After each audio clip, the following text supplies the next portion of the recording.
मीरब का हया और मुर्तसिम के निकाह के ऐन मौके पर पहुंचना घर वालों के लिए एक अजीब धचका साबित होगा। वो तो सोच भी नहीं सकेंगे कि मीरब वापस आ जाएगी, और यूं ऐन इस मौके पर मीरब को देखकर जो है वो जहां अनवर साहब खुश होंगे, मगर सब घर वाले गड़बड़ा जाएंगे और हया तो गुस्से से पागल ही हो जाएगी। वो अब इस बात को समझ चुकी है कि ये जो मीरब दोबारा वापस आई है, दोबारा से ये मीरब मुर्तसिम की ज़िंदगी में शामिल हो जाएगी और मेरी दाल गलने वाली नहीं है। लिहाजा गुस्से से पागल होते हुए अपना आखिरी वार जो करने की कोशिश करेगी। वो मीरा पर इल्ज़ामात लगाएगी कि तुम बदकिरदार हो, ना जाने किसकी बच्ची उठाकर चली आई हो, इतना अरसा कहाँ रही थी, तुम्हें हम ढूंढ ढूंढ कर थक गए। मुर्तसिम भी अब तुम्हारे साथ नहीं रहना चाहता क्योंकि तुम एक पाक साफ लड़की नहीं हो। मुर्तसिम खामोशी से तमाम तमाशा देखता रहेगा, लेकिन वो तो अभी सदमे से ही बाहर नहीं निकल पा रहा। उसकी तो हैरानी ही कम नहीं हो रही कि आखिर ये क्या क्या मीरा वाकई ही सच में उसके सामने आ गई है।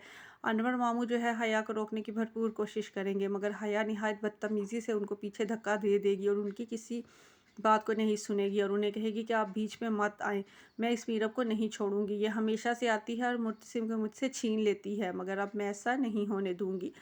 यहाँ पर हया को गुस्से से पागल होता देखकर मुर्तसिम और माँ बेगम ही मुतनफ़र हो जाएंगे। वो तो सोच भी नहीं सकते थे कि हया इस कदर बदतमीज़ी का मुजाहरा करेगी, मगर माँ बेगम आगे आकर मीरब से सवाल जवाब शुरू कर देंगी कि बताओ ये बच्ची किसकी है और 2 साल तक तुम कहाँ रही हो।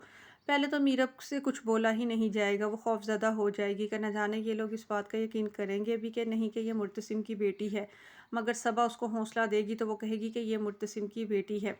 यहाँ पर माँ बेगम हैरान रह जाएंगी और मुर्तसिम के लिए भी ये बात जो है वो किसी धमाके से कम नहीं होगी कि क्या उसकी औलाद भी है।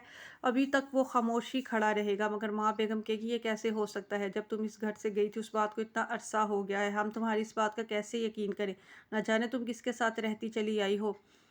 मीरब जो है वो सबको यकीन दिलाने की भरपूर कोशिश करेगी कि जब मैं यहाँ से गई थी तो जाते ही प्रेग्नेंट हो गई थी, तो ये बच्ची मुर्तसिम की ही है और ना मैं किसी रोहेल के पास गई हूँ, ना मैं किसी और के पास रही हूँ। मैं मुर्तसिम की बीवी हूँ और मैं पाक दामन हूँ, मुझ पर यूँ इल्ज़ामात ना लगाए जाएं। हाँ यार, माँ बेगम उसकी बात का एतबार करने को तैयार नहीं होंगे, मगर अनवर साहब कह देंगे कि मुझे मेरी बच्ची पर भरोसा है, आप लोग उसे यहाँ से नहीं निकाल सकते, मैं किसी को उसे यहाँ से जाने नहीं दूंगा। दूसरी तरफ मुर्तसिम जो है वो अब आगे आएगा।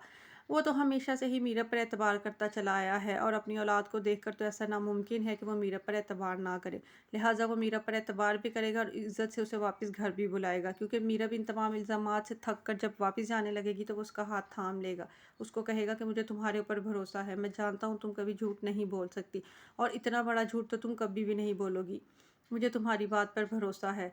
और यूँ मीरा और मुर्तसिम जो है वो एक हो जाएंगे और हया जो है वो गुस्से से बिल्कुल पागल ही हो जाएगी कि तमाम उम्र मुर्तसिम को हासिल करने के लिए न जाने किस हद तक गिर गई, मगर मुर्तसिम उसको फिर ना मिला, क्योंकि मुर्तसिम तो उसके मुकद्दर में था ही नहीं।